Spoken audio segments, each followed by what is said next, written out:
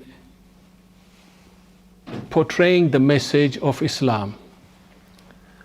Allah wants us to be steadfast and serve Him. As a result of this, the Prophet and his holy progeny made lots of sacrifices, and the top sacrifice was realized by Imam Hussain alayhi salam at Karbala. We are supposed to project this message as to why he made this sacrifice. As a result of this, we at MCE, the Muslim community of Essex, have joined together coming from different communities to establish an organization that is there to serve on this particular cause. In order for us to provide services, we established a center which a presentation will be coming in a few days as to where it is and the history behind it, our needs, our services, and our projects. In the meantime, we are working very hard through this difficult time where we are facing a double barrel of sorrow, one from the occasion and two from the pandemic. However, with all this, alhamdulillah, as a center we have managed to come up with a lot of virtual programs which have catered for the needs of the community, ranging from regular programs of Thursday nights, Eid, Ramadan, with lectures, with Quran recitations and all sorts of things. Not forgetting the work put down by the youth who presented programs that could reach the youth and give a message of Islam and the holy progeny. We are also very fortunate as a result of this that we have come together as different idaras who are working in isolation independently, this time together, and we are providing this. However, in our center, we cater for maybe some needs which may be different from other idaras, and our main niche is that we serve a very multicultural community of different races, different cultures that come together from Middle East, from Asia, from Pakistan, India, from Bangladesh, from Afghanistan, from Africa, Nigeria, East Africa, and many places. This is a special place for us where children can be educated in Islam through our madrasas.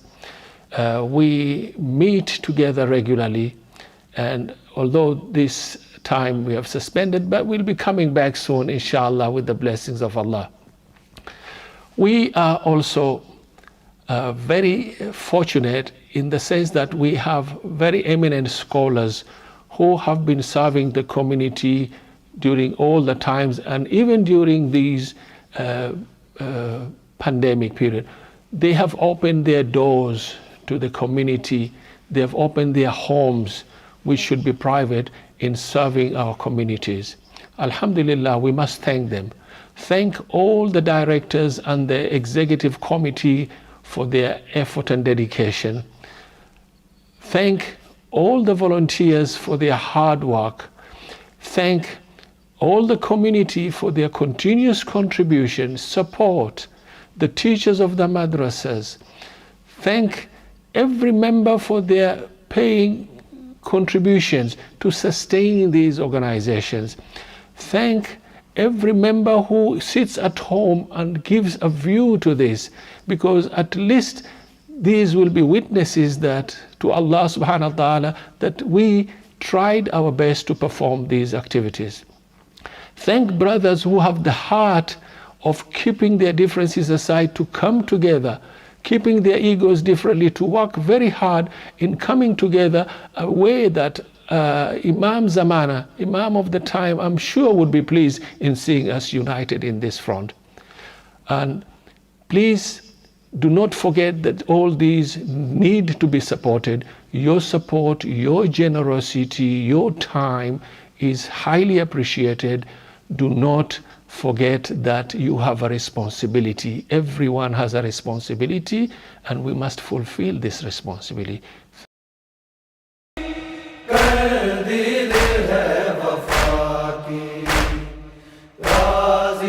MashaAllah, la hawla wa la quwwata illa billahi al-ali al-azim.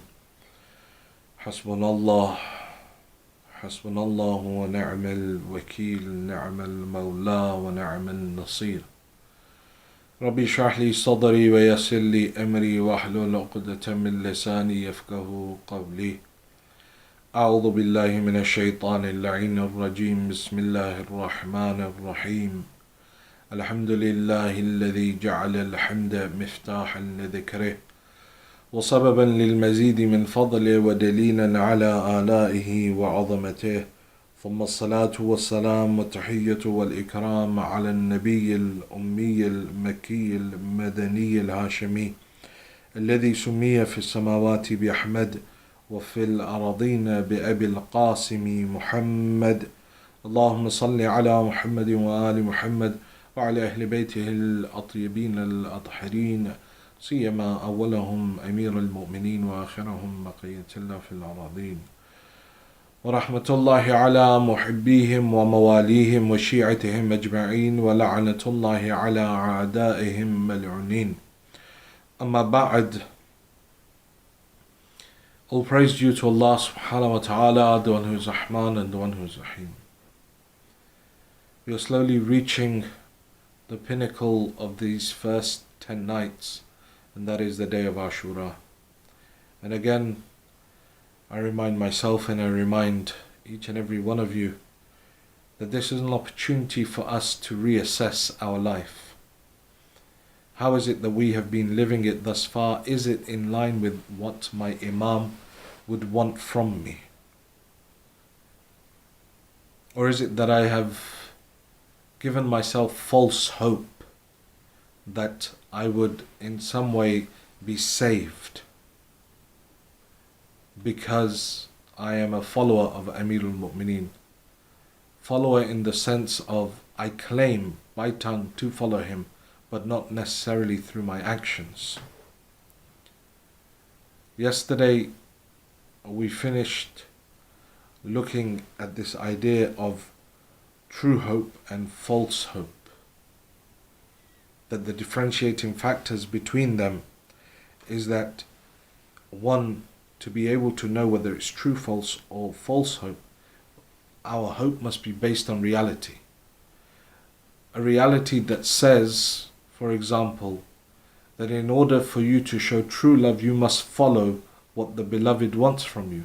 If Ahlul Bayt have told us to do certain things and we choose not to do them, or Allah subhanahu wa ta'ala ultimately has told us to do certain things and we choose not to do them, but we still have hope, that hope isn't based on reality.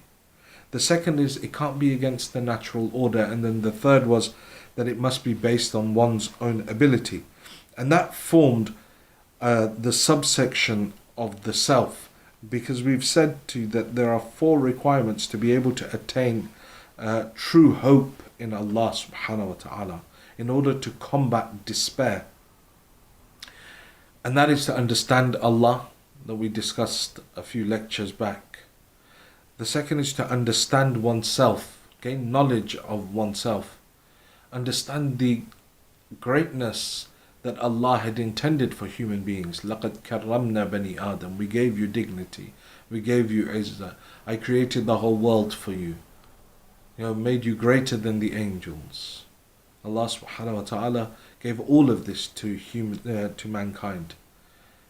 And then the third is to understand the dunya, and the fourth is to understand the akhirah, which we will inshallah discuss in tomorrow's final lecture. Yesterday I said that today we would touch upon some of those individuals from Karbala who really embodied that hope. Those individuals, and I said it in the first lecture and the second lecture, that they're no ordinary people that were there with Abu Abdullah. The moments that they spent with Imam al-Hussein, they were extraordinary. It made them extraordinary. Because even though they may have lived a life of sin potentially before, but when they made that intention to truly turn back to Allah, to truly connect themselves to Imam al-Hussein, just even for a short moment, how many hours was Hur with Abu Abdullah? For the most part, he was on the opposing side. But for those few hours from Shab-e Ashur, or the Subh of Ashur, when he comes to the point that he dies, it's just a few hours. But yet today Hur is Rahmatullah alayh. Hur is someone that we give niyaz, nadar in his name. Hur is someone that we use as a wasila. Hur is someone that we want to name our children after. Abu Abdullah has invited me and you as well on this journey of liqa Allah. And he's made it easier. He's saying, hold on to what I am saying. Like he told the people of Basra. Listen to what I have to say. Obey my commands. Ahdikum sabil al-rashad. I'll take you towards success in this dunya and in the akhirah.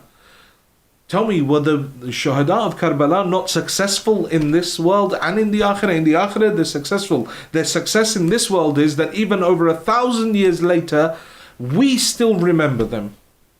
They're still known as the greatest people that ever fought by the side of any Imam. It's amazing. Many of these individuals had, aside from those that were previously living a life of sin, then came to Abu Abdullah, but a lot of them had a high esteem. They had high, or they were held in high esteem by society. They were loved by Ahlul Bayt as well. But yet it was their connection to Abu Abdullah that immortalized them. I'll give you an example. For example, Habib ibn Mudahir. Now, Habib ibn Mudahir is companion of Rasulullah, companion of Amirul Mu'mineen, alongside Imam al-Hasan, and dies by the side of Imam al-Hussein. Habib is part of the Shurtat al-Khamis, the 5 elite guards of Amir al-Mu'mineen. Mitham Tammar, Rushayd Hajari, Amr ibn Hamiq, Muhammad ibn Abi Bakr, and Habib ibn Mudahir. These 5 are known as the elite guards of Amir al-Mu'mineen. They were willing to sacrifice everything that they had for the sake of Amir al-Mu'mineen. And they were not just warriors, they were urafa. They knew Allah, they were in love with Allah, in love with their imams. They were granted the ilm of manaya and balaya, the ilm of when someone would die, and also the events that were to occur. I'll give you an example of it. Fudayl ibn Zubayr narrates, he says that one day in Kufa, Mitham Tammar was mounting his horse. And Habib ibn Mudahir was nearby, and he looks at him. And he says to him, I see an old man who sells melons in Darul Rizq, who in the way of Ahl al-Bayt will be hung and his stomach will be cut open. Mitham replies, looking back at Habib, he says, and I see a man with a red covered face who will be killed by the side of the son of the Prophet, and his head will be severed and paraded in Kufa. Those that were surrounding them started talking, said, look at these liars making up things about each other as if they know what is going to happen. Mitham goes on his way, Habib goes to do what he needs to do. A short while later, Rushayd Hajari is passing through. And they tell him, they say, Rushayd, listen, Mitham and Habib were here, and this is what Mitham said to Habib, and Habib replied like this to them. You know, what madness is this? Rushayd Hajari looks at them, he smiles, he says, may God have mercy on Mitham Tammar. He forgot to say that the reward that will be given to the one who brings the head of Habib ibn Mudahir will be more than 100 dirham. They look at this, said, look, another liar. Another liar. They're not willing to accept this, but it is exactly what happens. But I would argue that many of you may not remember Rushayd Hajari or Muhammad ibn Abi Bakr or Amr ibn Hamiq as much as you remember Habib ibn Mudahir, because of his connection to Abu Abdullah. You know, Imam Hussain holds a different position. This is why all the other Imams, they're always constantly saying, don't cry over us, cry for Abu Abdullah. La yawm ka yawmuk ya Abu Abdullah. There's no day like your day, oh Abu Abdullah. All of them looking towards Karbala. It may be the reason why every Eid, ziyarat of Imam al-Hussain. Laylatul Qadr, ziyarat of Imam al-Hussain. Shahadat of Amir al-Mu'mineen on one of the nights of Qadr. But yet still, ziyarat of Imam al-Hussain. Eid, ziyarat of Imam al-Hussain. Arba'een obviously is associated to Imam Hussain, so recite it there. But then the recommendation is any trouble, any difficulties in your life, recite the ziyarat of Imam al-Hussain. Because Abu Abdullah holds a different position. You know, Imam Raza says to Rayyan ibn Shabib, ibn Shabib, إذا كنت باقي للشيء فابكي للحسين. If you want to cry over anything in your life, cry over Abu Abdullah. If you've had some sort of economic issue, you've lost a family member, you're upset about something, you want to cry, then cry for Imam al-Hussain. Let it out in the way of Imam al-Hussain. Not only does it become azadari, but one also relieves that emotion from themselves. So Habib ibn Mudahir, part of the Shurtul al-Khamis. But yet, he's remembered mostly and more prominently for Karbala. When Habib receives the letter from Abu Abdullah, you know, Abu Abdullah addresses Habib as the jurist, Rajulun Faqih.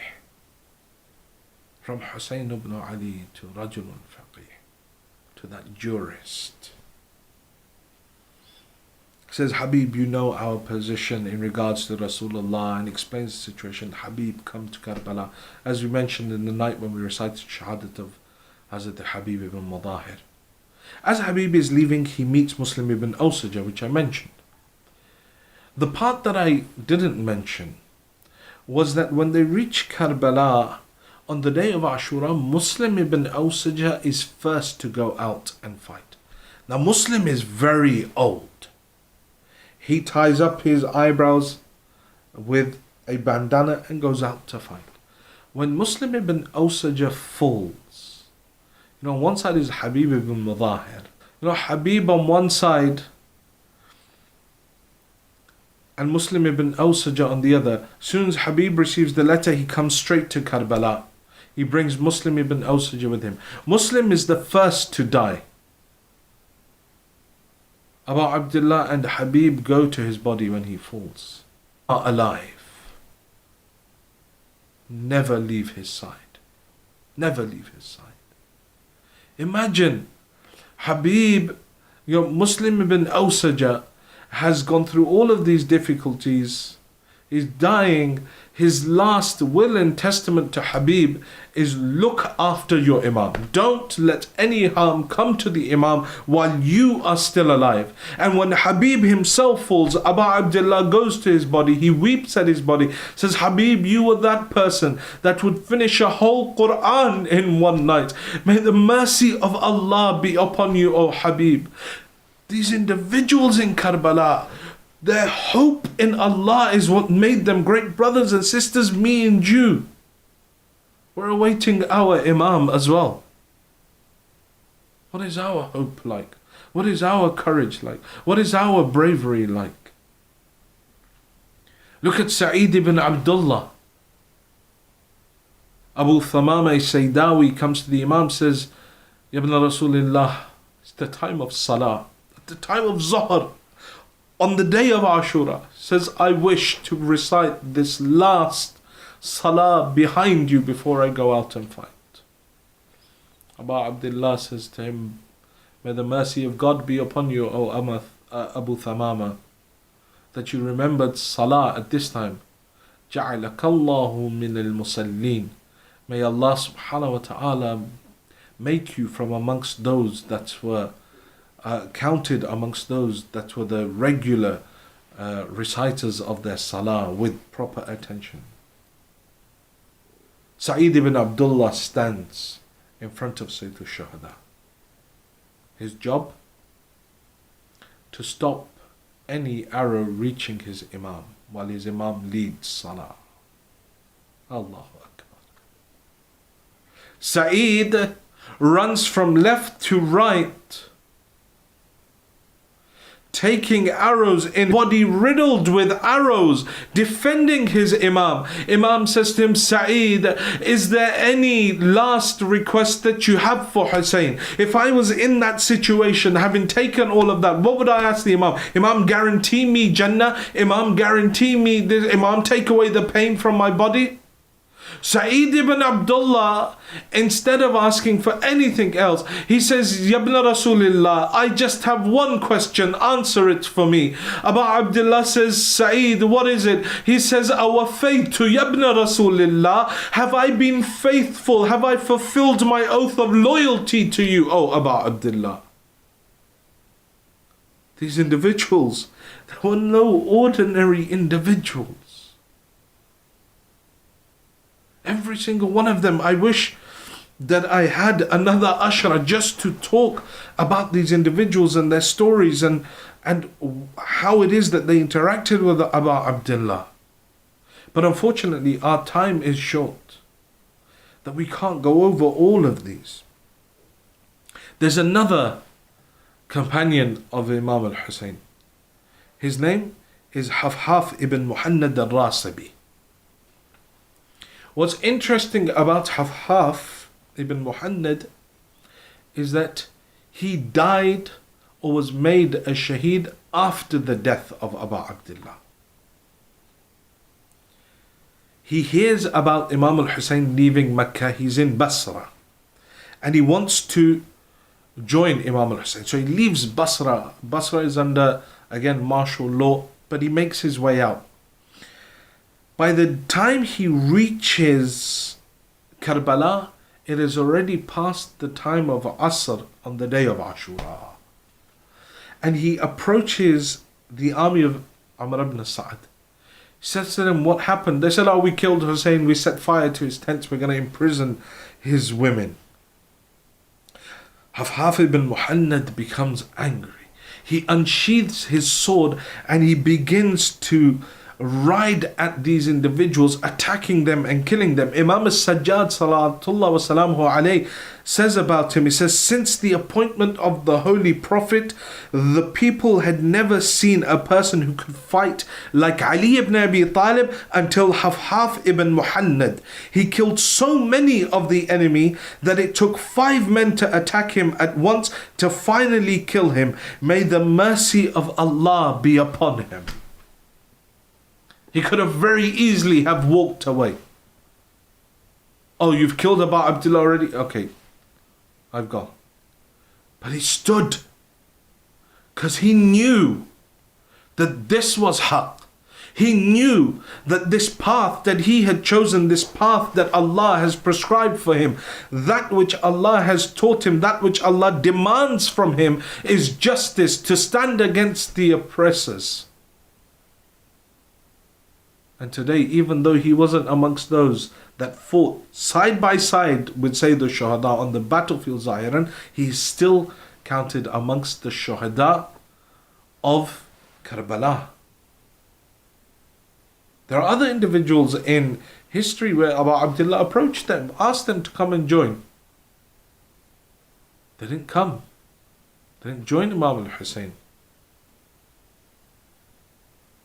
An individual multiple times. You know when Imam Hussein, yesterday I mentioned a sermon that Abu Abdullah gave in Mecca. Man kana badilan fina muhjata wa muwattinan ala liqa Allah falyarhal ma'ana. At that point, Abu Abdullah is surrounded by hundreds of people. But the moment he talked about liqa Allah, falyarhal ma'ana, come with us, I'm leaving Mecca in the morning, people realized this is a one-way journey. He's talking about spilling our blood in the way of God. They realized that there was no dunyavi reward per se, that those things that they held dear, they weren't going to get any of that. Those hundreds that surrounded him petered off to only a handful of people that left Mecca with him. And along the way, different people would come approach Abu Abdullah. He would call them. Some would join him, others wouldn't join. Others would not join his side. There's so many examples like that. But these companions that Imam Hussein had, look at their staunchness. Look at their conviction. And then the master of conviction and the master of loyalty is none other than Al-Abbas alayhi salam. Al-Abbas is that individual that never once in the whole saga of Karbala or in his whole life do you see him ever questioning Abu Abdullah. You know, there when Abu Abdullah is next to the Kaaba and news comes that there's going to be an assassination attempt on Imam al-Hussein, Abbas asks for permission from Sayyid al-Shuhada. He says, Ya ibn Rasulullah, would you allow me to speak to these people? And Imam Hussein says, yeah, go. The narration says Abbas holds on to with one arm holds on to the cloth of the Kaaba and pulls himself up to the roof of the Kaaba. And he begins to recite a khutbah. Look at the ma'rifah of Abbas, not just of his own Imam, of himself, but of Allah subhanahu wa ta'ala. And this dunya and the ultimate end that is akhirah. He embodies that hope. Says Bismillahir Rahmanir Rahim. الحمد لله الذي شرف هذا بقدوم أبي من كان بالأمس بيتا أصبح قبلة. He says, in the name of Allah, the most beneficent, the most merciful, praise be to that Lord who honored this house with the footsteps of this man's father, pointing to Abu Abdullah, talking about Amir al-Mu'mineen. He says, that which until yesterday was a house, but through the barakah of the footsteps of Ali ibn Abi Talib became Qibla. أيها الكفرة الفجرة. He's addressing Hajis, people who have come to do Hajj, have come to Bayt Allah. He says to them, أيها الكفرة الفجرة أتصدون طريق البيت الإمام البررة. O kuffar, O fujjar, O disbelievers, O open sinners, are you trying to stop the way of the Imam of truth towards the Kaaba? من هو أحق به من سائر البرية من هو أدنى به. Tell me who has more right over this Kaaba than him.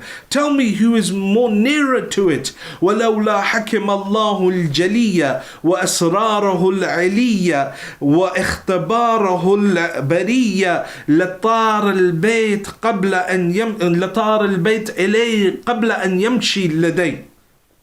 He says that were it not for the will of Allah and the laws that He has put down upon this earth, you would have seen that the house itself lifted itself from its foundations and flew itself to Hussein before Hussein could come towards it. قَدْ اسْتَلَمَ النَّاسَ الْحَجَرُ وَالْحَجَرُ يَسْتَلِمُ يَدَيْهِ. That all of you, all of mankind wishes to kiss the black stone, but the stone wishes to kiss the hands of Hussein. وَلَوْ لَمْ تَكُنْ مشية مولاه مجبولة من مشية الرحمن لوقعت عليكم كالصقر الغضبان على الأصافير الطيران. He says, were it not for the will of my master, that is one with the will of the beneficent Lord. See the ma'rifah of his Imam, the ma'rifah of Allah subhanahu wa ta'ala that Abbas has.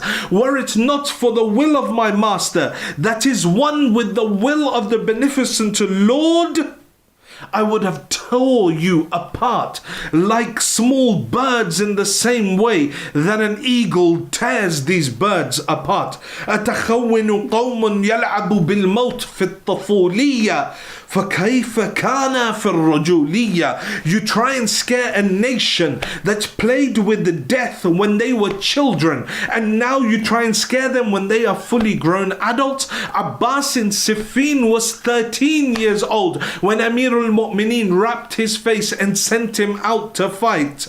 Ibn Sha'sa had 7 sons. Abbas killed all 7, and Ibn Sha'sa, before Amir al-Mu'mineen called back and said, Abbas irji'i ila al-khayam. Abbas returned back to the tent. It was the people that were with Amir al-Mu'mineen that said, Oh Ali, you have a weapon like Abbas here. Why don't you use him? This battle would be ended. Let him go out and fight. Amir al-Mu'mineen looks towards them and says, No, innahu zukhrun lil Hussein. This is the treasure of Hussein for Karbala. Abbas says, وَلَفَدَيْتُ بِالْحَامَاتِ لِسَيِّدِ الْبَرِيَّاتِ دُونَ الْحَيْوَانَاتِ. I wish for myself to be martyred, to be killed in front of my master in the same way that animals are sacrificed. هَيْهَاتْ فَانْظَرُوا ثُمَّ انْظُرُوا. You look and look again. مِمَّنْ شَارِبُ الْخَمْرِ وَمِمَّنْ صَاحِبَ الْحَوْضِ وَالْكَوْثَرِ. On one side you have the master of the pool of Kawthar. On the other side you have a drunkard like Yazid. وَمِمَّنْ فِي بَيْتِهِ الْوَحْيِ وَالْقُرْآنِ وَمِمَّنْ فِي بَيْتِهِ اللَّحْوَاتِ وَالدَّنِسَاتِ وَمِمَّنْ فِي بَيْتِهِ التَّطْهِيرُ وَالْآيَاتِ. Says on one side you have the house of revelation and Quran. On the other side, you have the house of vanity and impurity. And on this side, you have the house of purity and the verses of the Quran. وَأَنْتُمْ وَكَعْتُمْ فِي غَلَطَةِ الَّتِي قَدْ وَكَعْتَ فِيهَا الْقُرَيْشِ لأنهم أردوا قتل رسول الله صلى الله عليه وآله وأنتم تريدون قتل ابن بنت نبيكم ولا يمكن لهم ما دام أمير المؤمنين حيا. Says that you're making the same mistake that the Quraysh made when they thought that they could kill Rasulullah, but they had not counted on Amir al-Mu'mineen being there, and they could never get near Rasulullah as long as Ali was alive. وَكَيْفَ يُمْكِنُ لَكُمْ قَتَلَ أَبِي عَبْدِ اللَّهِ الْحُسَيْنِ مَا دُمْتُ حَيًّا سَلِيلًا. That how is it possible that you then think that you can come near Abu Abdullah al-Hussein while life is still in the body of Abbas? Ta'alaw, come. أخبركم بالسبيل بادروا قتلي. Come, Abbas will tell you a way how you can reach Hussein, how you can kill Abu Abdullah. He says بادروا قتلي, kill me first. واضربوا عنقي ليحصل مرادكم, and cut off my head from my body so that you can fulfill that which you want to do. لا بالغ الله مدراكم بددا وعماركم وأولادكم ولعن الله عليكم وعلى أجدادكم. Says, may God never allow you to reach your goal, and may He reduce your children. La'na upon you and your forefathers. Abbas comes down from the Kaaba. Look at the hope of Abbas. Look at the ma'rifah of Abbas. Look at the basira of Abbas. The amount of trust he had in Abu Abdullah, the same amount of trust and the hope Abu Abdullah had in Abbas. That's why when he comes on the day of Ashura to his brother and says to him, give me permission to go out and fight, Abu Abdullah looks at him, says, Abbas, أنت صاحب لوائي وأنت كبش كتيبتي. Abbas, you are the commander of my army. Abbas, you are my flag bearer. Abbas, how can I let you go out? The ashab all go out. Remember, Abbas has been hearing from day one, Abbas is for Karbala, Abbas is for Karbala. Abbas will defend Abu Abdullah. The Sahabis go out one by one, each of their bodies full. Abu al-Fadl al-Abbas comes back to Abu Abdullah. Brother, give me permission to go out and fight. And Imam al-Hussein again looked at him. أنت صاحب لوائي وأنت كبش كتيبتي. Abbas, you are the commander of this army. Abbas, you are the flag bearer of this army. Abbas, how can I let you go? Ali Akbar goes, Qasim goes, Awan and Muhammad go. All of the Ahlul Bayt are gone. Only remaining is Abu Abdullah and Al-Abbas. He comes again, stands in front of him, says, Oh Abu Abdullah, give me permission to go out and fight.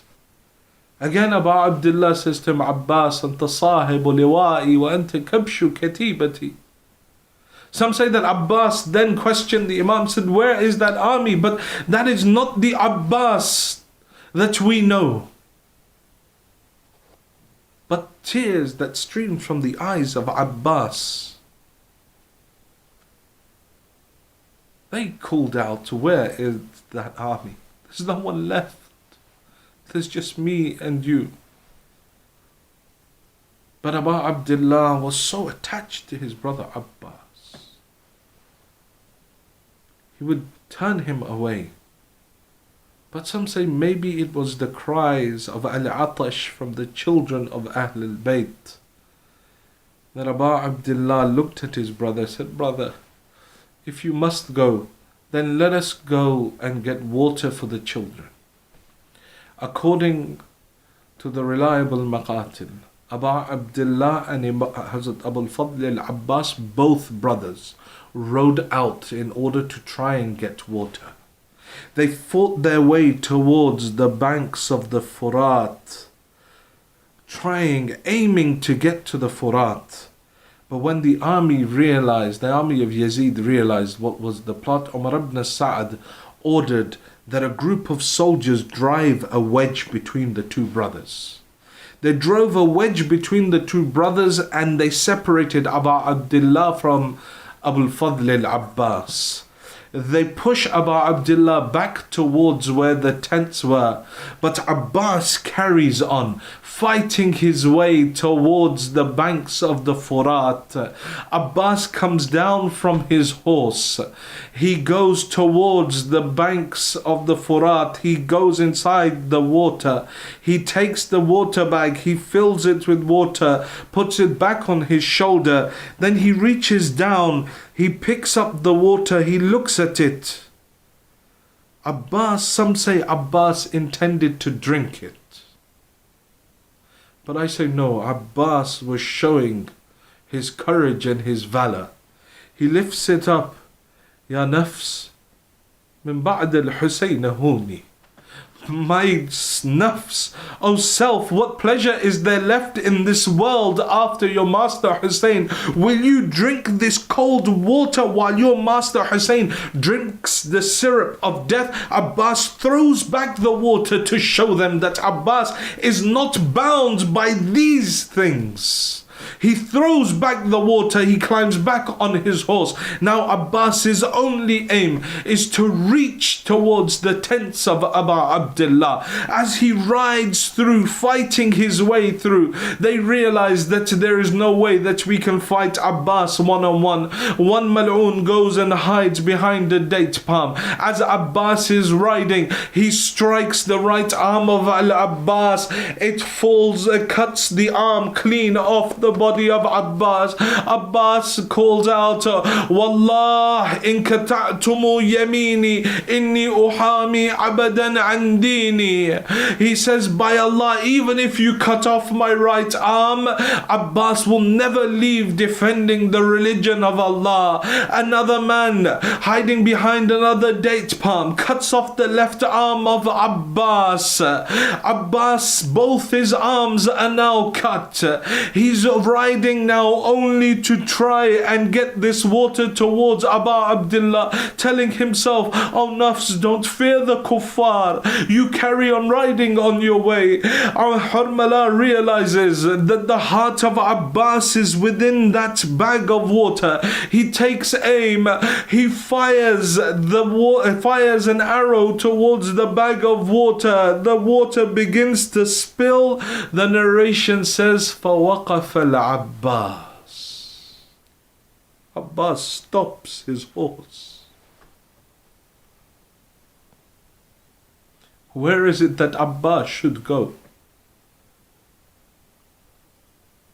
The Maqatil say Umar ibn Sa'ad ordered 4,000 archers to take aim at Abbas.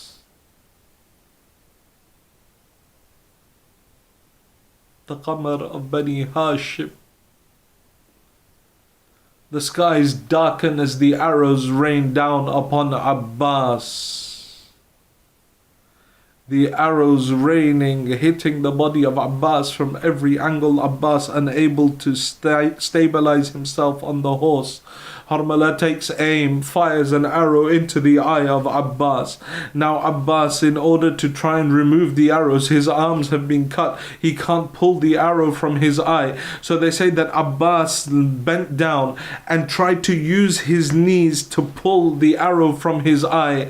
As Abbas bent down, one mal'oon came from behind. He struck the back of the head of Abu al-Fadl al-Abbas with an iron bar. As Abbas is struck, he falls from the horse. As Abbas is falling from the horse, he cries out, Ya akhi adrik akhak.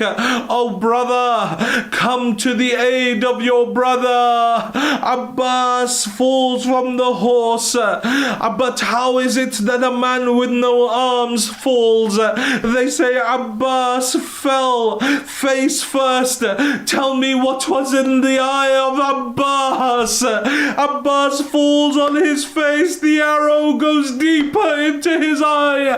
When Abbas called out, there were 4 cries that were heard in Karbala. When he called out, Ya akhi adrik akhak. Oh brother, come to the aid of your brother. The first cry came from Abu Abdullah. He said, Alan inqasara dhahri.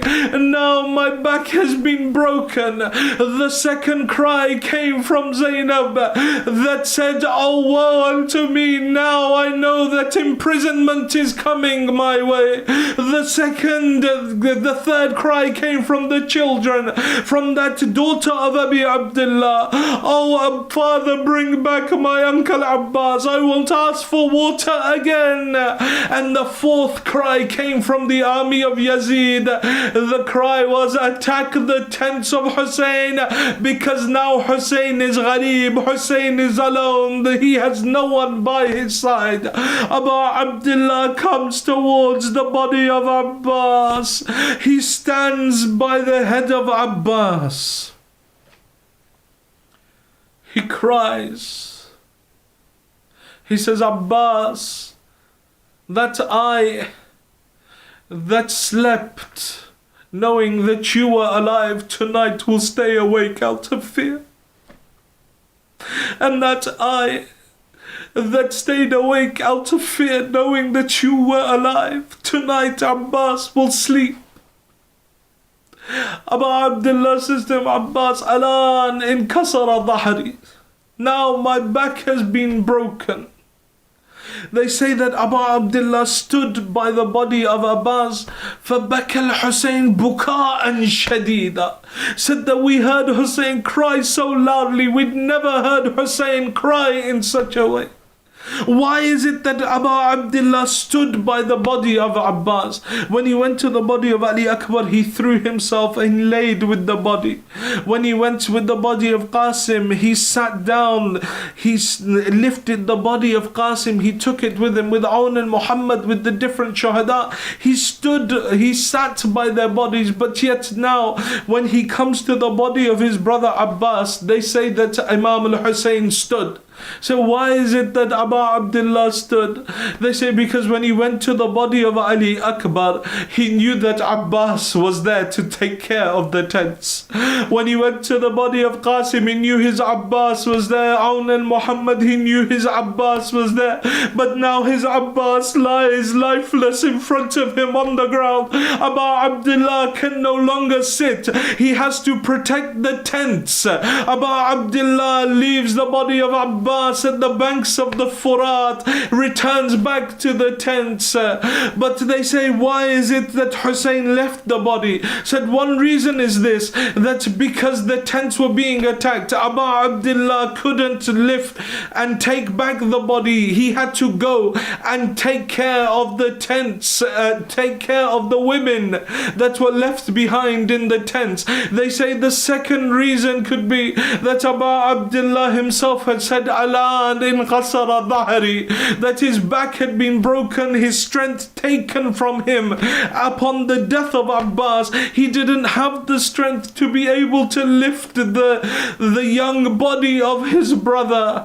But they say the third reason and the most probable reason is why the Maqatil, when talking about Abbas, they say when the arrows came towards him and he began to be showered by arrows, windows. They began attacking him as well. And as he fell to the ground, they surrounded him and they attacked him in such a way that the Maqtal says, فَقَطَّعُوهُ إِرَبًا إِرَبًا. They mutilated and ripped shreds from the body of Abbas. That when Abu Abdullah came to the body of his brother, he realized that his body was in no state to be lifted, because were he to lift the body of Abbas from the right, the left would fall away, and were he to lift it from the left, the right would fall away.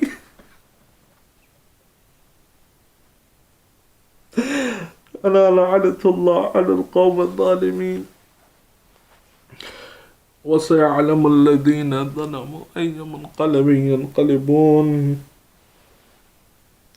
إنا لله وإنا إليه راجعون. Pray to Allah subhanahu wa ta'ala to forgive our sins. Ya Allah, this is the night of Babul Hawa'ij. Ya Allah, for the sake of Al-Abbas, forgive our sins. Ya Allah, forgive the sins of our parents. Ya Allah, for the sake of Al-Abbas, those of our parents that are alive, give them long lives. Those of our parents that have left this world, give them a place next to Ali Muhammad in Jannah. Ya Allah, there are so many that are sitting, watching this from wherever in the world they are. Ya Allah, they brought their hajat on this night. For the sake of Babul Hawa'ij Abbas, Ya Allah, fulfill their hajat. Ya Allah, give us the tawfiq of the ziyarat of Abu Abdullah. Ya Allah, give safety to all the azadar of Sayyid al-Shuhada around the world. Ya Allah, hasten the reappearance of the Imam of our time and allow us to be amongst his true muntadhirin, his true waiters, for the acceptance of these du'as and any other du'as that you brothers and sisters have wherever in the world you may be. Please recite 3 of your loudest salawat ala Muhammad.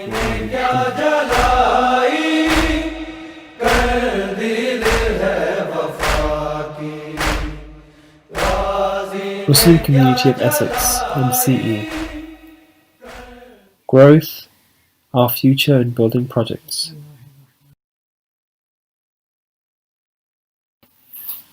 MCE history and activities.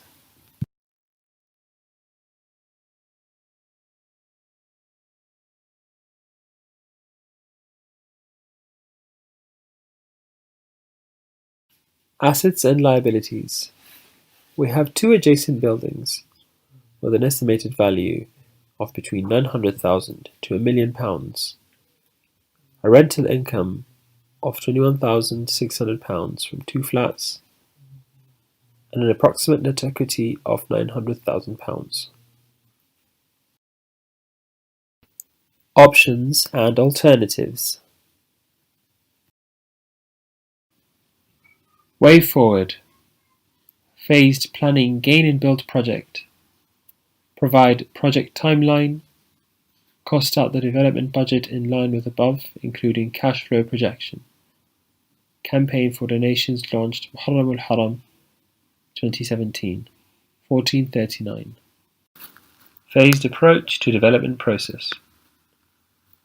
Lower ground floor extension, ranging at the moment at 183 square meters, and a potential to add another 30 square meters. Ground floor extension of approximately 100 square meters. Potential future extensions, flats, proposed to be about 2 to 4 flats. Current standing structure from the east side view.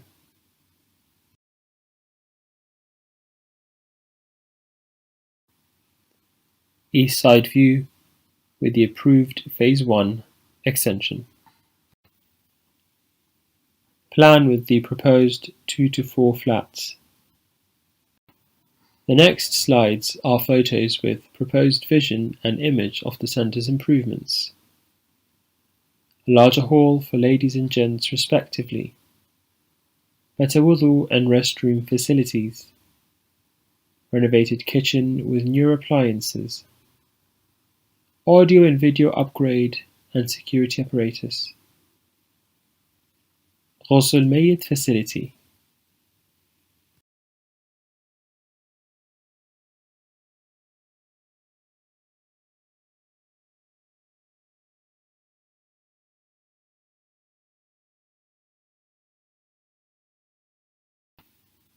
Phased funding required. First phase, the lower ground floor extension. Drawings were provided free of charge by a mu'min. Planning fees at £1,200. The build approximately £183 to £200,000. Phase 2, ground floor extension, approximately 100 square meters, with drawings provided free of charge by a mu'min. Planning to be confirmed, and a build of around £100,000 to £120,000. Phase 3 is under planning permission review with a 95% chance of approval for 2 flats. Kindly note, the estimate for extensions only. Internal fit-outs cost will depend on the detail of spec. Donations pledge. We need to fill up around 300 square meters at a cost of £1,000 per square meter. No more collections won't do, which is why we require a pledge from 300 donors, either collectively or as individuals, to take the responsibility for £1,000. We have permission from Raza to receive khums, and we will aim for some additional pledges later for any specific donations. There are opportunities to donate for specific areas, such as the kitchen, Ghusl Khana, and others.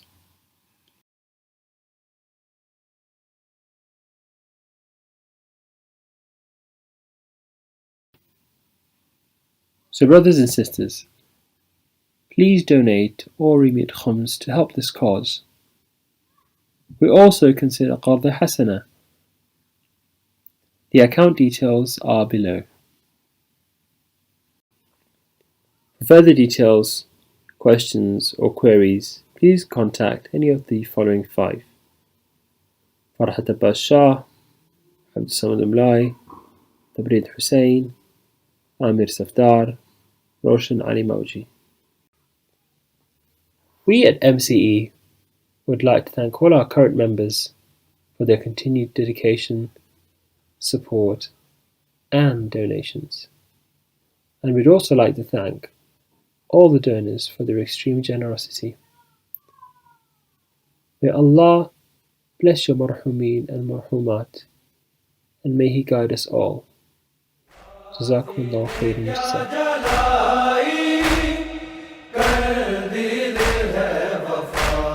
أعوذ بالله من الشيطان الرجيم بسم الله الرحمن الرحيم الحمد لله الذي نور قلوب العارفين بنور معرفته وأثبت فؤاد أنبيائه وأوليائه بقصص الأنبياء والمرسلين وأكمل إيمان المسلمين والمؤمنين بولاية علي أمير المؤمنين عليه السلام. اللهم صل على محمد وآل محمد. والصلاة والسلام والتحية والإكرام على أفضل الموجودات العبد المؤيد والرسول المسدد المصطفى الأمجد المحمود الأحمد أعني أبا القاسم محمد. اللهم صل على محمد وآل محمد وعلى روحه ونفسه وصهره ووسيه سيد الأتقياء والأصفياء مولى الموالي إمام المتقين علي بن أبي طالب. اللهم صل على محمد وآل محمد وعلى أوصيائه لا سيما بقية الله في الأرضين روحی و ارواح العالمین لتراب مقدمہ الفدا واللعنۃ الدائمۃ علی اعدائہم اجمعین من الآن الی قیام یوم الدین. اما بعد فقد قال اللہ الحکیم فی کتابہ الکریم بسم اللہ الرحمن الرحیم ادعونی استجب لکم صدق اللہ العلی العظیم. صلوات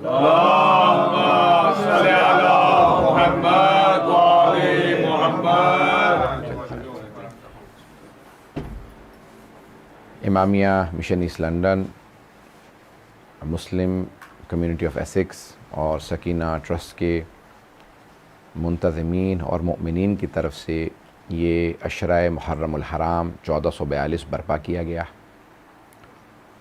خداوند متعال تمام کے تمام مؤمنین جنہوں نے اس میں کسی بھی طرح سے حصہ لیا ان کی توفیقات میں اضافہ فرمائے اور ان مجالس کو اپنی بارگاہ میں قبول فرمائے. شرف قبولیت ایک بہت بڑا مرتبہ ہے. دعا کے عنوان سے آپ کی خدمت میں یہ مطالعہ پیش کر رہا ہوں. یہ عشرہ سلسلے کی 8ویں مجلس جاری ہے کہ دعا شرف قبولیت جب اسے مل جائے، معصومین کی علامات میں سے ایک علامت یہ ہے جب کسی نے سوال کیا امام رضا علیہ السلام سے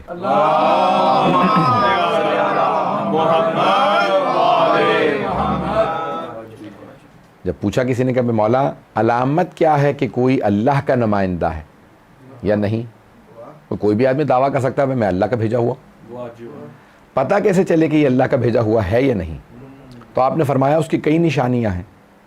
پہلی نشانی ہے علم. پہلی نشانی علم ہے کہ جو بھی علم لدنی کا مالک ہوگا وہی اللہ کا نمائندہ ہوگا. روک کے جملہ پیش کروں کہ دیکھیں دنیا میں اگر کوئی وزیر کوئی بڑا آدمی اپنا نمائندہ بناتا ہے تو وہ بھی سوچتا ہے بھئی یہ میرا نمائندہ ہے، تو وہ اس میں نشانیاں تلاش کرتا ہے بھئی یہ قابل ہو، یہ فاضل ہو، یہ اچھا ہو، یہ ایسا ہو، یہ ویسا ہو. اور اگر اللہ اپنا نمائندہ بنا رہا ہو تو اللہ کیا کیا صفات دیکھے گا؟ اللہ کہے گا بھئی جسے بھیج رہا ہوں وہ علم لدنی کا مالک ہو، عصمت پہ فائز ہو، سخی ہو، شجاع ہو. پتہ نہیں لوگ ہیں یا نہیں. جب اللہ نمائندہ بنائے گا تو صفات تلاش کرے گا. تو عزیزان گرامی اسی لیے ہم کہتے ہیں کہ غدیر خم ملاک ہے نمائندہ پروردگار کا، جو علامت ہے، میزان ہے اوروں کو پرکھنے کا اللہ کے نمائندے سے. پتہ نہیں لوگ ہیں یا نہیں. غدیر میزان عدالت ہے.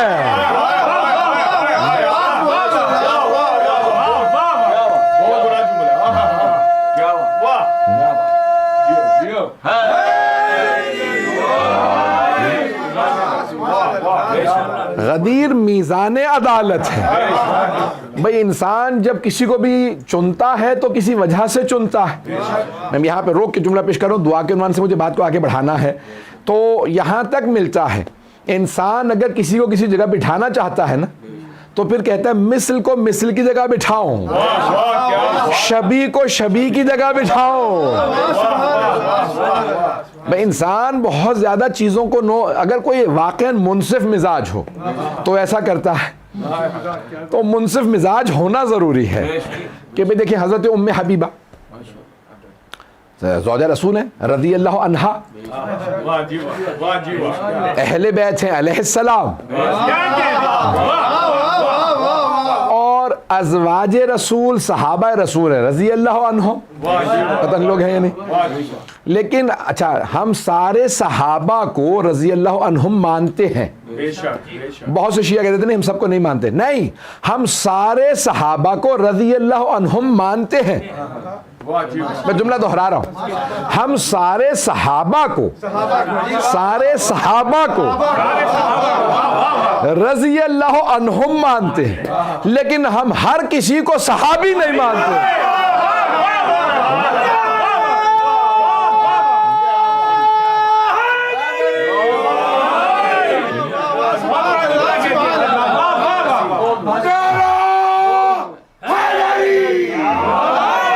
تو میں پیش یہ کر رہا ہوں کہ دعا میں بھی لحاظ رکھا جاتا ہے کہ انسان کس کا واسطہ دے کس کا واسطہ نہ دے.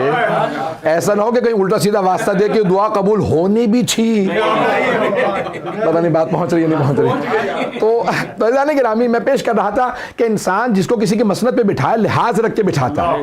تو حضرت ام حبیبہ کی بات کر رہا تھا, اگر یاد رہا ہو آپ کو کہ میں بیچ میں کئی جملے کہہ گیا ہوں. تو حضرت ام حبیبہ رضی اللہ عنہا زوجہ رسول ہیں.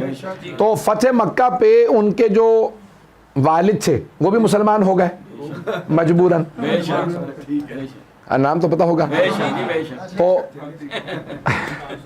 تو ابو سفیان جیسے ہی آئے بیٹی سے ملنے کے لیے, کیا بیٹی مدتیں ہو گئی دیکھے تجھے, تو میں ملنے کے لیے آیا تھا. سلام کیا, بیٹی وعلیکم السلام, تشریف لائیے کہ میں آپ کے لیے کچھ شربت لاؤں کچھ لاؤں, کہا نہیں. تو کہا تشریف رکھیے, بیٹھنے لگے, کہا بابا جان رک جائیں. تو انہوں نے حضرت ام حبیبہ نے بستر ہٹایا, کہا آپ بیٹھ جائیں. کہا بیٹی مسلمانوں میں تو ماں باپ کا احترام واجب ہے, اور میں تیرا باپ ہوں, اب تو مسلمان بھی ہو گیا.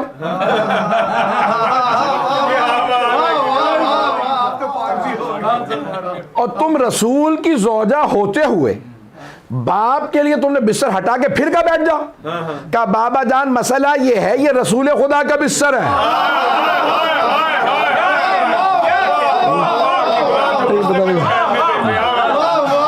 بابا جان یہ رسول خدا کا بستر ہے, میں آپ کو بھی اچھی طرح جانتی ہوں,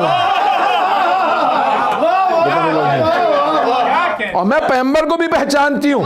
بابا جان آپ اس لائق نہیں کہ پیغمبر کے بستر پہ بیٹھے.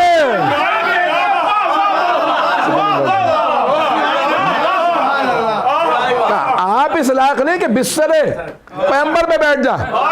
تو اب مجھے کہہ لینا دیجئے, یہاں تک تو ماں کا جملہ تھا, اور مسلمانوں ماں کی مان لو.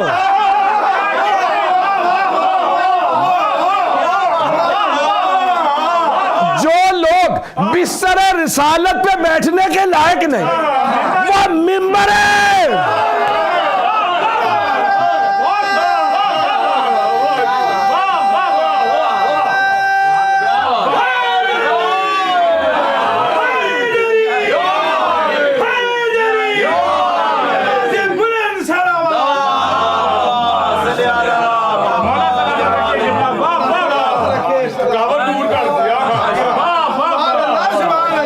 فرمایا سے جانے کی نا,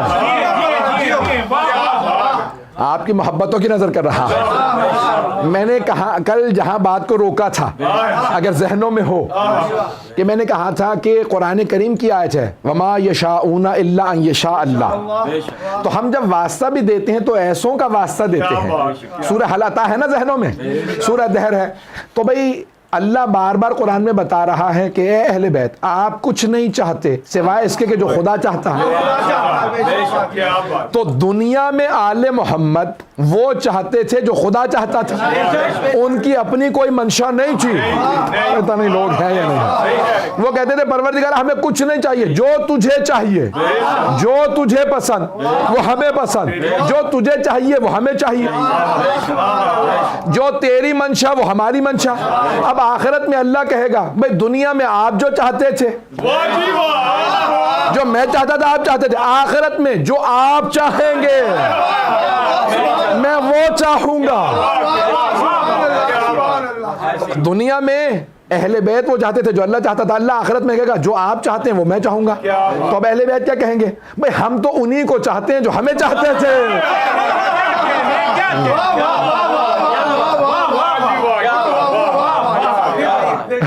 عزیزان گرامی دنیا میں اہل بیت وما یشاؤون الا ان یشاء اللہ قرآن کی آیت ہے, وہ کچھ نہیں چاہتے سوائے اس کے کہ جو خدا چاہتا ہے. اب اللہ کہے گا دنیا میں آپ وہ چاہتے تھے جو میں چاہتا تھا, اب ہے آخرت. اب میں وہ چاہتا ہوں جو آپ چاہتے تھے. دلیل کے طور پہ سورہ ضحیٰ کی اور آیت سن لیجئے. وَلَا سَوْفَ يُعْطِيكَ رَبُّكَ فَتَرْضَىٰ. آپ کا رب آپ کو اتنا عطا کرے گا کہ آپ راضی ہو جائیں. بھائی رضی اللہ عنہم اور ہے.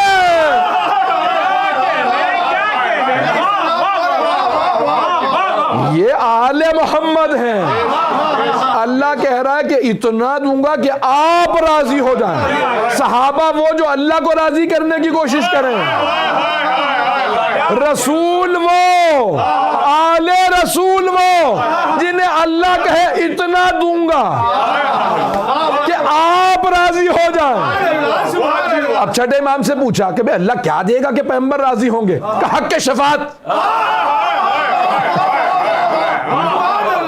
حق شفاعت.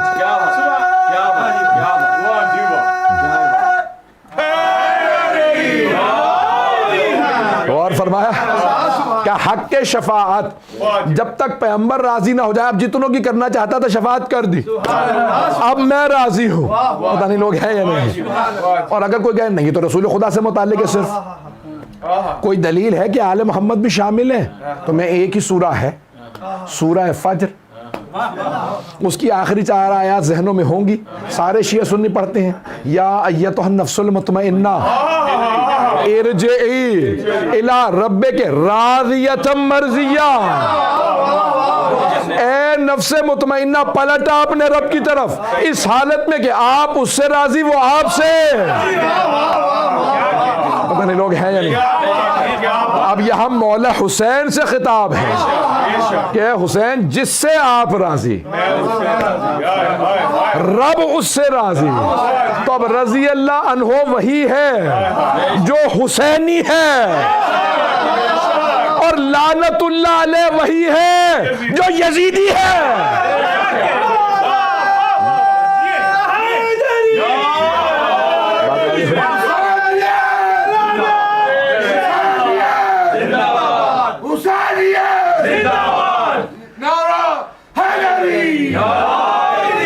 جب کوئی بزرگ میری مجلس میں نعرہ لگاتا ہے تو میرا اپنا خون دگنا ہو جاتا ہے. یہ طاقت صرف علی والوں میں ہے. اب میں ایک جملہ پیش کر رہا ہوں کہ دیکھیں دعا میرا موضوع ذہن میں رکھیے گا. تو سید الشہداء کا ایک جملہ ہے, سننا چاہیں گے نا, کہ شب عاشورا آپ فرما رہے ہیں جو جانا چاہتا ہے چلا جائے. کہا یا نہیں کہا؟ سارے شیعہ سنی علماء نے لکھا. مولا نے شب عاشور کہا جو جانا چاہتا ہے چلا جائے, اور عصر عاشور میں کیا کہا؟ جو آنا چاہتا ہے آ جائے. تو کچھ لوگ پہنچ گئے. میرا گلا ساتھ نہیں دے رہا, غور سے سنیے گا. بھئی یہ بہت بڑی تحلیل پیش کر رہا.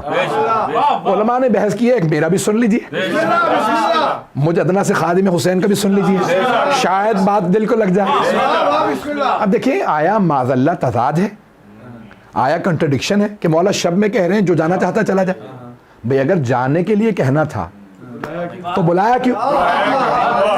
اور اگر بلانا ہی تھا تو جانے کے لیے کیوں کہا؟ پتہ نہیں ہے یا نہیں ہے. کچھ لوگ ہیں. اچھا اب عصر یعنی شب عاشور کہہ رہے ہیں جو جانا چاہتا ہے چلا جائے. پھر یہاں تک کہ عباس چراغ گل کر دو, کوئی شرم نہ کر جائے, جانا چاہ رہا ہو تو چلا جائے. کوئی نہیں گیا. اور عصر میں کہہ رہے ہیں حل من ناصر ینصرنا, جو آنا چاہتا ہے آ جائے, اور کوئی نہیں آیا. توجہ نہیں پہنچا پایا. توجہ بھائی کنٹرڈکشن نہیں ہے. شب میں اپنوں میں کہہ رہے تھے,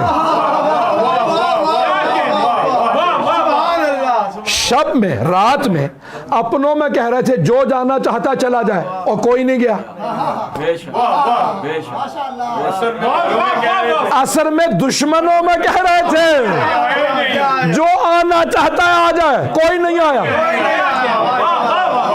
بھائی سمجھانا یہ چاہ رہے تھے میرے والوں میں کوئی برا نہیں, میرے دشمنوں میں کوئی اچھا نہیں.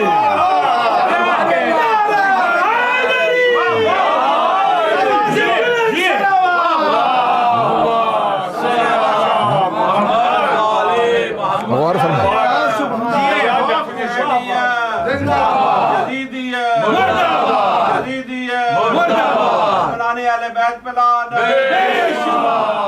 غور فرمایا. ایک اس میں تجزیہ اور پیش کر دوں, مجھے بالکل بھی کلا ساتھ نہیں دے رہا ہے, ایک تجزیہ اور پیش کرنا چاہتا ہوں. عزیزان گرامی, مولا یہ جانتے ہیں کہ اب جب واقعہ کربلا ہو جائے گا نا تو دو چیزیں حتمی ہو جائیں گی. بھئی آپ لوگ پہنچ گئے, میں اپنے انداز سے پیش کروں, آپ لوگ پہنچ گئے ایک میں اپنے, تو اب دو چیزیں حتمی ہو جائیں گی, ایک سلام, دوسرے لعنت. پتہ نہیں لوگ ہیں یا نہیں. دو چیزیں حتمی ہو جائیں گی, ایک سلام حتمی ہوگا اور دوسرے لعنت.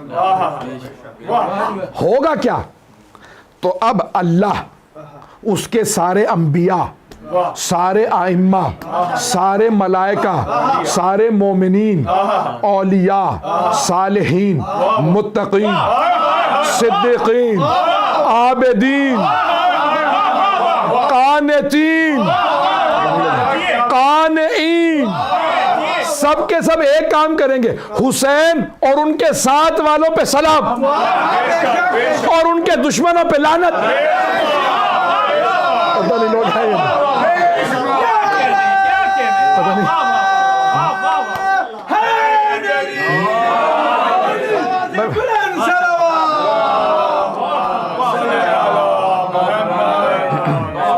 بات واضح ہوئی؟ اچھا, اب شب میں کیا کر رہے تھے؟ اپنوں میں کہہ رہے تھے جو جانا چاہتا چلا جائے. کیوں؟ کہ بھئی اگر ان میں کوئی سلام انبیاء کا اور اللہ کے سلام کا مستحق نہ ہو تو وہ چلا جائے. پتہ نہیں پہنچا پاؤں یا نہیں. بھئی اللہ نے سلام بھیجنا, انبیاء نے, ائمہ نے, ہر امام آ کے کہیں گے سلام ہو ان پہ, سارے مومنین قیامت تک کہیں گے سلام ہو ان پہ, سارے صالحین, سارے طبقات کہیں گے ان پہ سلام. اب مولا یہ چاہ رہے ہیں اگر ان سب کے کوئی سلام کا مستحق نہیں تو وہ چلا جائے. کوئی نہیں گیا تو سارے مستحق کے سلام ہیں. اب سنیے, اصل میں مولا کہہ رہے ہیں میرے سارے دشمنوں پہ اللہ بھی لعنت بھیجے گا. پتہ نہیں لوگ ہیں یا نہیں. انبیاء بھی لعنت بھیجیں گے, ائمہ بھی, مومن, سارے فرشتے سب لعنت بھیجیں گے. ایسا نہ ہو کہ کوئی ایک ایسا رہ جائے جو لعنت کا مستحق نہ ہو, تو کہیں ادھر نہ رہ جائے, بلا لوں. کوئی نہیں آیا کہ پروردگارہ میں نے واضح کر دیا جو میرے ساتھ ہے وہ علیہ السلام.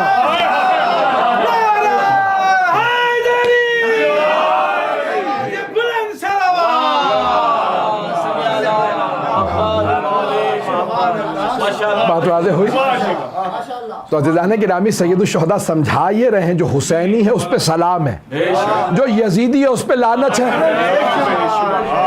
تو عزیزان گرامی, یہ جو آپ جملے کہتے ہیں نا, ان ایک ایک جملوں کے اندر کوئی نہ کوئی قیمت ضرور ہے, اور وہ قیمت کوئی ادا نہیں کر سکتا سوائے اللہ کے. تو جزا اس کا کام ہے, تو اللہ سبحانہ وتعالی جزا دے گا. اب یہاں میں جو دعائیں ہم مانگتے ہیں, تو یہ آخری ایام میں ہر آدمی آتا ہے. حتیٰ میں نے دیکھا ہے پاکستان میں, پورے پاکستان میں ہر جگہ, یہ نہیں کہ صرف بڑے شہروں میں, چھوٹے شہروں میں, گاؤں میں, بستیوں میں, صرف شیعہ نہیں سب آ جاتے ہیں. جو نہیں مانتے وہ بھی آ جاتے ہیں, ہندو بھی آ جاتے ہیں, عیسائی بھی آ جاتے ہیں. جو پورے سال مخالفت کرتے ہیں وہ بھی شب عاشور آ جاتے ہیں. اور آپ کو کپڑوں سے, پتہ نہیں بات پہنچا پایا ہوں یا نہیں, کپڑوں سے, رہن سہن سے اندازہ ہو جاتا ہے کہ کون, پتہ نہیں لوگ ہیں یا نہیں ہے یا نہیں ہے. اچھا, پھر جو شیعہ نہیں ہوتے نا, تو ان کے عریضوں سے, منتوں سے, دوپٹے چڑھانے سے, پتہ نہیں لوگ ہیں یا نہیں, پتہ نہیں لوگ ہیں یا نہیں ہیں. بات پہنچ رہی ہے؟ ان کی موم بتیوں اگربتیوں سے اندازہ ہو جاتا ہے, کیونکہ ہمارے ہاں کہتے ہیں پورے سال منت اٹھاؤ, شب عاشور نہیں. ایسا ہوتا یا نہیں ہے؟ صرف گریے کی رات ہے. اب باقی سارے کے سارے آتے ہیں بھئی آج ہی کی رات میں سب کچھ عطا ہوگا, اور انہیں ملتا بھی ہے. حسین اتنے کریم ہیں, عطا کرتے ہیں. بھئی حسین تو اتنے کریم ہیں, وہ یہ نہیں دیکھتے اپنا ہے بیگانہ ہے, جو آ گیا وہ خالی نہ جائے. ارے ان کے در پہ تو حر آ گیا تو علیہ السلام بن گیا. میں کس بہت بزرگ, بہت مدتوں کی بات ہے, تو کسی بہت بزرگ اس ایک حوضے کے آیت اللہ بزرگ عالم دین ہے, تو زیارات پہ اکٹھے تھے, تو اتفاقاً میں ملا, تو میں نے کہا آقا زیارت کی قبولیت کی کوئی علامت؟ تو کہ میری زیارت قبول ہوئی نہیں ہوئی ایک ہوتا ہے. کہنے لگے ارے حسین نے تو بیگانوں کو رد نہیں کیا, آ گیا تو اپنا بنا لیا, تم تو پھر اپنے ہو. پتہ نہیں لوگ ہیں یا نہیں ہیں, پتہ نہیں بات پہنچ رہی ہے نہیں پہنچ رہی ہے. تو حسین ابن علی نے تو اگر بیگانہ بھی آیا نا, کہا آ گئے ہو نا, تم یزیدی لشکر میں تھے, آ گئے ہو تو اپنے ہو. اچھا اب کیا ہوا, شب عاشور مولا نے تازہ بھی کچھ ایسے تھے جو ابھی بھی شیعہ ہوئے تھے محرم میں, ایسے بھی تھے کچھ عیسائی تھے جو ابھی تبھی تازہ ماننے والے بنے. تو مولا نے کیا کیا کہ جناب عباس سے کہا, اور دیکھیں کسی اور سے نہیں کہا, مولا عباس سے کہا چراغ گل کر دیں. بھائی یہ معاذ اللہ امکان نہیں تھا کہ جناب عباس چلے جاتے. پتہ نہیں لوگ ہیں یا نہیں بھائی, جب پتہ نہیں لوگ ہیں یا نہیں ہے بھائی, مولا نے جب سب سے کسی سے نہیں کہا تو بھائی جانے میں جناب عباس بھی, لیکن جس پہ انسان کو یقین ہو کہ میرا ہاتھ جس کا ہاتھ ہے,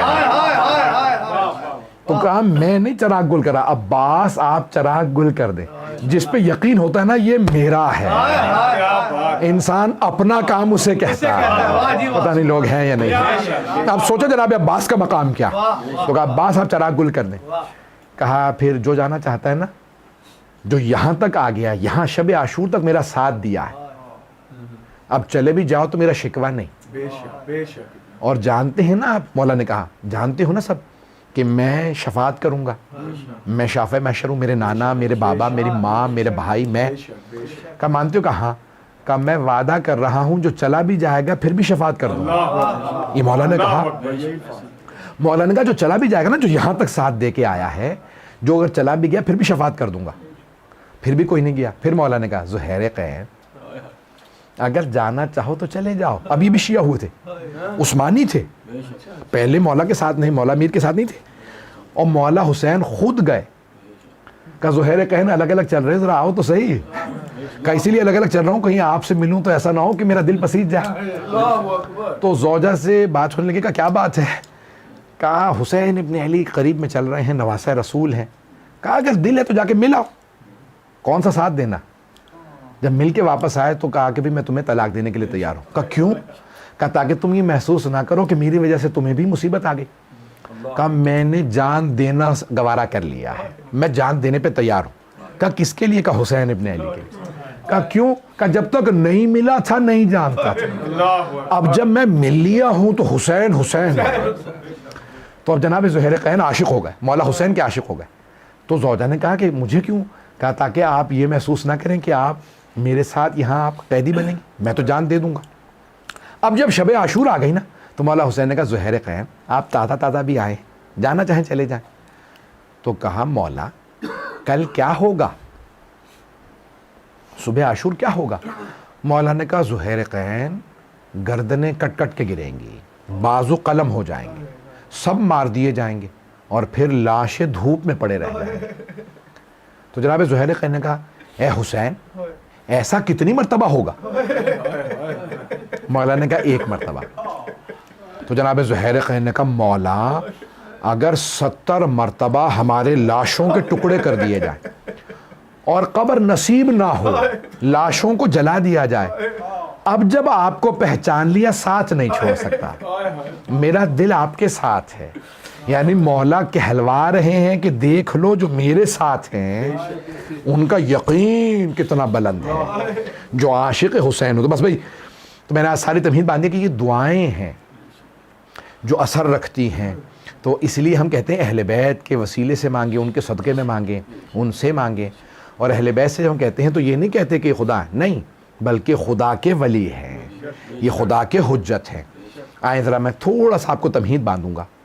آج کیونکہ 8 محرم کی شب ہے تو دنیا میں رسم ہے شیعوں کے درمیان کہ عباس ابن علی کے مصائب ہوتے ہیں۔ میں بھی مصائب پہ نہیں آیا، لیکن میرا آپ سے وعدہ ہے کوئی آنکھ ایسی نہیں ہوگی جس میں آنسو نہ ہو، کیونکہ آج کسی میدان کربلا کے فوجی کے نہیں، سپہ سالار کے مصائب ہیں۔ اب میری طرف دیکھیے گا، میں نے دعا موضوع رکھا، دعا ہے نا موضوع میرا، ذہنوں میں ہے وہ علی جو مشکل کشا ہو، جنہوں نے ہمیشہ لوگوں میں بانٹا ہو، اگر وہ مانگے، وہ دعا مانگے اور کہیں پروردگارہ عباس سا بیٹا دے دے، اب سوچئے کہ جو علی کی دعا کا نتیجہ ہو، اس عباس کا مقام کیا ہوگا علیہ الصلوۃ والسلام۔ تو بڑا مقام ہے حضرت عباس کا، پتہ نہیں میں پہنچا پاؤں یا نہ پہنچا پاؤں، تو کوئی بھی آج بخل نہ کرے، میرے ساتھ چلیے گا، میں فضائل پیش کر رہا ہوں لیکن اسی میں میرا آپ سے وعدہ ہے کہ ہر آنکھ میں آنسو آ جائے گا۔ تو جناب عباس، اب جب علی نے دعا مانگی پروردگارہ ایک ایسا بیٹا دے کہ جو میدان کربلا میں میری نمائندگی کرے، کیونکہ حسین تو رسول کی نمائندگی کر رہے ہیں نا، پتہ نہیں لوگ ہیں یا نہیں، امام حسین گئے رسول خدا کی طرف سے، تو مولا نے کہا کہ کوئی ایسا بیٹا ہو جو میں کہوں یہ میری طرف سے گیا، تو پروردگارہ ایک ایسا بیٹا دے جس علی کے حسن حسین جیسے بیٹے ہوں، محمد حنفیہ، جعفر ہوں، عبداللہ، وہاں وہ علی کہیں ایک ایسا بیٹا، اللہ کہے اے علی آپ نے مانگا، جا پھر میں نے عباس دیا۔ اب سوچیں کیا مقام ہے، ایسا بیٹا جو علی کی دعا کا نتیجہ، پھر کیا بنے، باب الحوائج۔ پتہ نہیں لوگ ہیں یا نہیں، چلیں گے نا، آپ سمجھ میں آئے باب الحوائج کیوں، کیونکہ علی کی دعا کا نتیجہ ہے۔ اچھا آپ جانتے ہیں کیا، جناب عباس اہل بیت کی محبتوں کا مرکز ہے، سب کو بڑی محبت، ہر امام نے نام لیا ہے، اور صرف ائمہ نے نہیں، بیویوں نے بھی نام لیا ہے، بیویوں نے بھی نام لیے ہیں۔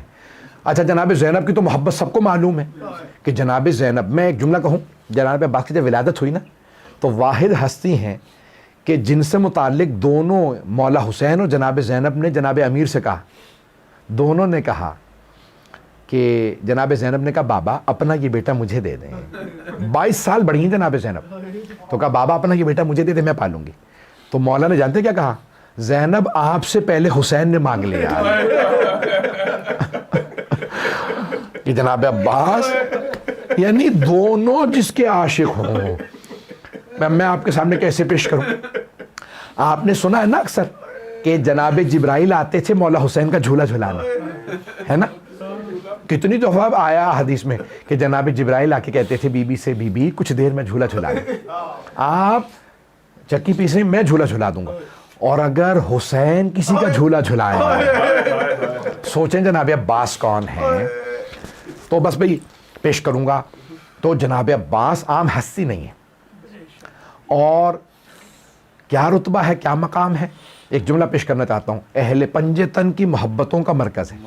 جناب عباس کے نام میں عین علی سے ہے، بے بطول سے ہے، الف احمد سے ہے، اور سین حسنین سے ہے، تو میں کہہ رہا ہوں سب کی محبتوں کا مرکز۔ جناب سیدہ کی بھی، بہت بڑے ایک جید عالم مجتہد، وہ کہتے ہیں میں نے خواب میں دیکھا سید تھے کہ جناب سیدہ آئی ہیں برقعے میں، کہا کیا بات ہے تو ہر روز میرے بیٹے کی زیارت کیوں نہیں کرتا کربلا میں رہتے ہوئے، کہا بی بی خدا کی قسم میں ہر روز آپ کے بیٹے حسین کی زیارت کرتا ہوں، کہا نہیں میں اپنے بیٹے حسین نہیں عباس کا کہہ رہی تھی، تو حسین کی زیارت ہر روز کرتا ہے، عباس کی ہفتے میں ایک دفعہ، کہا میرے بیٹے عباس کی بھی ہر روز، جنہیں جناب سیدہ اپنا بیٹا کہیں، پتہ نہیں بات پہنچی کہ نہیں، سوچیں جناب عباس کا مقام کیا ہے، بہت عظمت ہے۔ اچھا اب ایک جملہ پیش کر رہا ہوں، میں فضائل پیش کر رہا ہوں لیکن آنکھوں میں ہر آنکھ میں آنسو ہے، سنیں گے جملہ، میں جانتا ہوں آپ تھک گئے، 8 محرم ہو گئی، مسلسل رو رہے ہیں، مسلسل مجالس سن رہے ہیں۔ جب جناب عباس 1 برس کے ہوئے نا، آپ جانتے ہیں نا بچہ 1 برس کا ہوتا ہے تو چلنا سیکھتا ہے، تو مولا گھر میں آئے، دیکھا ایک انگلی جناب زینب نے پکڑا رکھی ہے، ایک جناب ام کلثوم نے، اور جناب عباس کو صحن میں چلا رہی ہیں۔ مولا مسکرائے اور کہا میری بیٹیاں میرے بیٹے کو چلنا سکھا رہی ہیں، کہ نہیں بابا، ہم عباس جیسے بھائی کے سائے میں چلنا سیکھ رہے ہیں. اتنی محبت ہے بیویوں کو، بڑی محبت ہے جناب عباس سے. بھائی اچھا، اب جانتے ہیں ہر معصوم کا ایک واسطہ ہے. وہ کہتے ہیں یہ واسطہ دو تو دعا ضرور قبول ہوگی. جانتے ہیں جناب عباس کا کیا واسطہ ہے؟ اب مولا علی کا واسطہ ہے جناب زینب. علماء نے کہا مولا علی کو جب واسطہ دو نا جناب زینب کا، کبھی دعا رد نہیں ہوگی. مولا آپ کو جناب زینب کا واسطہ ہے. جناب عباس کا واسطہ جناب سکینہ.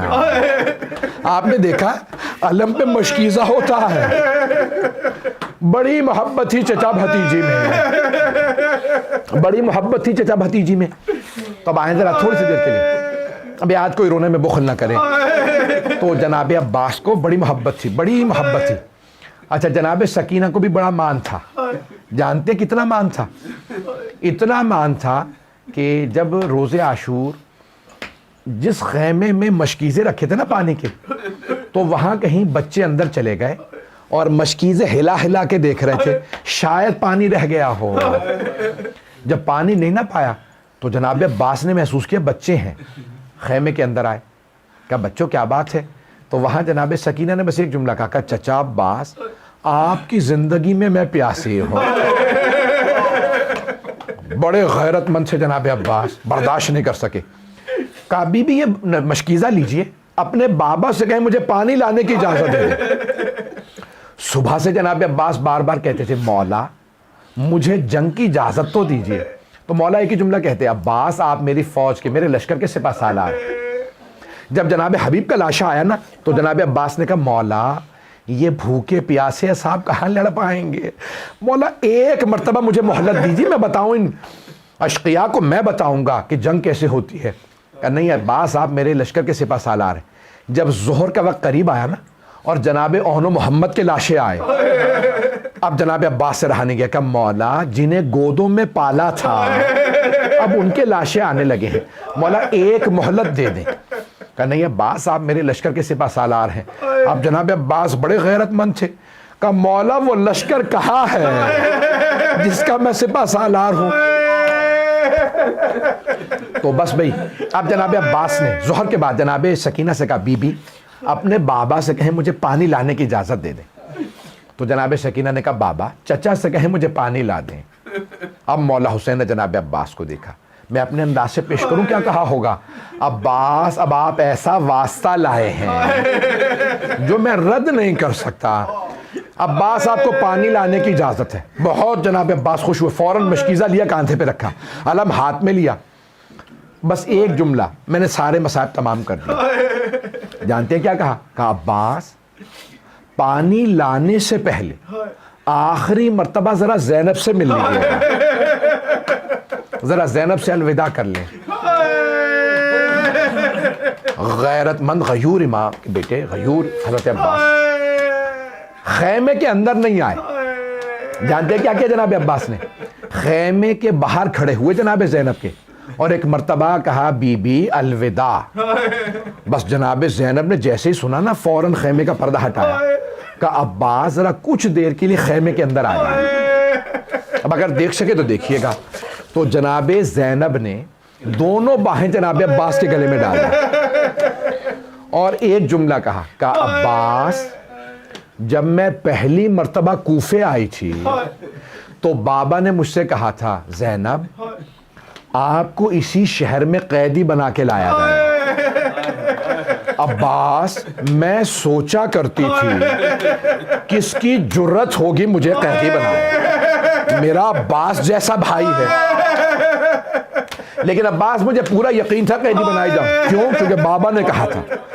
لیکن عباس ابھی جب آپ نے کہا نا بی بی الوداع، مجھے یقین ہو گیا وقت بڑا قریب ہے جب قیدی بنوں گی. جناب عباس سے برداشت نہیں ہوا، آنسو بہنے لگے. بس بھئی میرے سینے میں دم نہیں ہے، میرے گلے میں دم نہیں. جملہ سن لیجئے گا. جناب عباس فوراً خیمے سے باہر آئے. آخری جملے 2 سے 4 منٹ کی زحمت. جناب عباس فوراً گھوڑے پہ سوار ہوئے. مرحوم آیت اللہ اشتہادی نے جملہ لکھا ہے کہ راستہ روکنے والی جو فوج تھی نا اس میں صرف تیر انداز 4000 تھے. 4000 تیر اندازوں نے راستہ روکا. عمر سعد نے کہا روک لو, یہ علی کا بیٹا, اگر اس نے پانی پی لیا تو پھر کشتوں کی پشتے لگا دے. کہا جانے مت دینا. 4000 تیر انداز کھڑے ہوئے, لیکن جیسے ہی جناب عباس نے اپنی سواری میدان میں اتاری وہ 4000 تیر انداز بھاگنے لگے جیسے شیر کے آنے پہ بکریاں بھاگتی ہیں.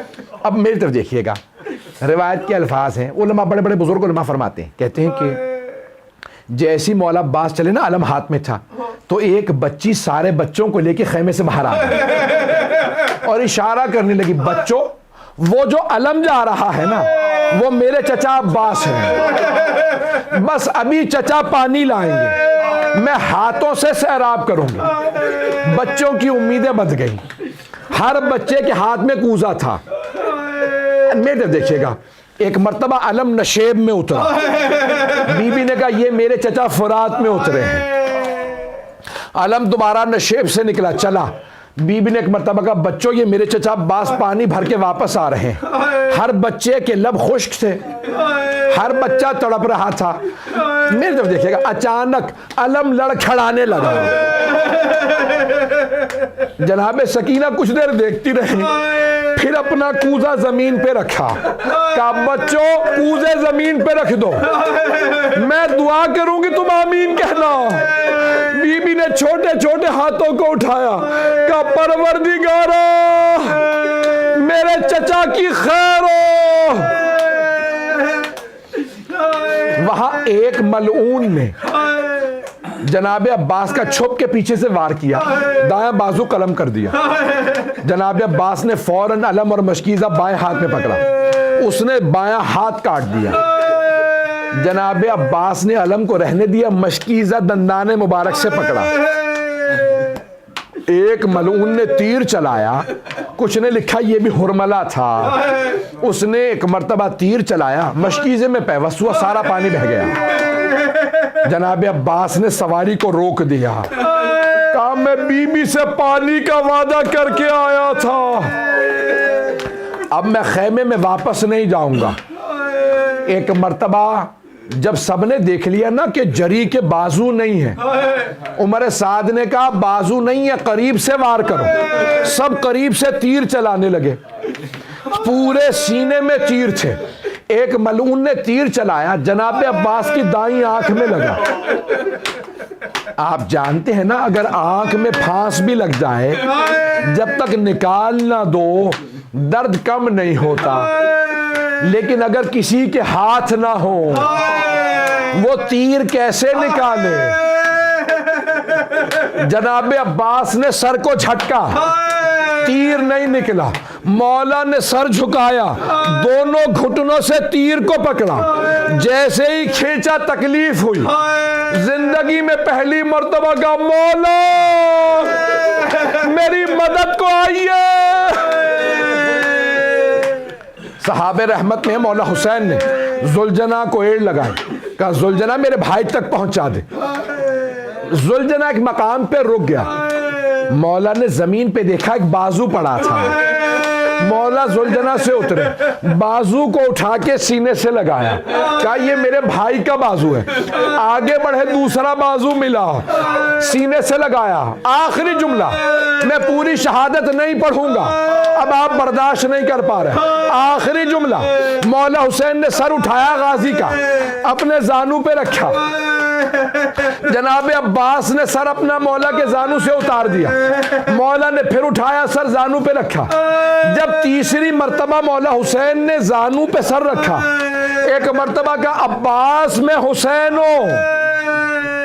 جناب عباس نے کہا مولا میں نے پہچان لیا. کہا عباس جب پہچان لیا تو پھر بار بار میرے زانو سے سر کیوں اتارتے ہیں؟ کہا مولا اس لیے کہ میرا سر آپ کے زانو پہ ہے, آپ کا سر کس زانو پہ ہوگا؟